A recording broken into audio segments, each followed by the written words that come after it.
வேண்டுதல் என்ன, அது நிச்சயம் உனக்கு கொடுக்கப்படும். ஒரு ராஜா ஒரு ஸ்திரியை பார்த்து இந்த வார்த்தை சொல்கிறார்.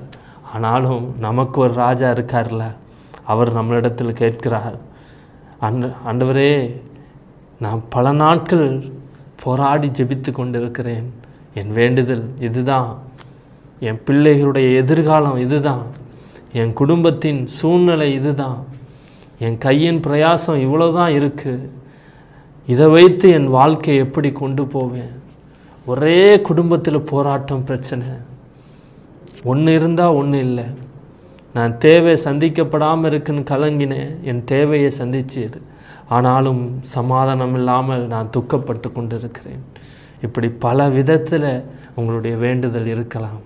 ஆண்டவர் அதை கண்ணோக்கி பார்க்கிறார். உன் வேண்டுதலை நான் அறிந்திருக்கிறேன், அதை நிச்சயம் அதை நான் உனக்கு கொடுப்பேன், நிச்சயம் அதை உனக்கு நிறைவேற்றுவேன் என்று ஆவியானவர் சொல்கிறார். எத்தனை பேர் விசுவாசிக்கிங்க?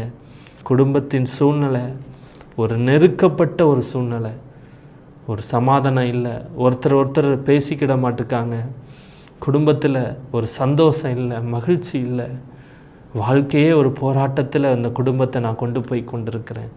எத்தனை ஒரு வேதனை. இவங்களை நான் நம்பினேன், ஆனாலும் அவங்க எனக்கு துரோகத்தை இழைத்தார்கள். நான் அந்த வேதனையிலிருந்து மீண்டு வர முடியலப்பா அப்படின்னு ஆண்டவரிடத்தில் உங்களுடைய வேண்டுதல் இருக்கலாம். அதை எல்லாவற்றையும் அவர் பார்த்து கொண்டிருக்கிறார். அதான் ஆண்டவர் சொல்லுகிறார், உன் தேவைகளை நான் அறிந்திருக்கிறேன். அது பொருள் உதவியாக இருக்கலாம், பண தேவையாக இருக்கலாம், அது எந்த காரியமாக இருந்தாலும் நான் அறிவேன் என்று ஆவியானவர் சொல்கிறார்.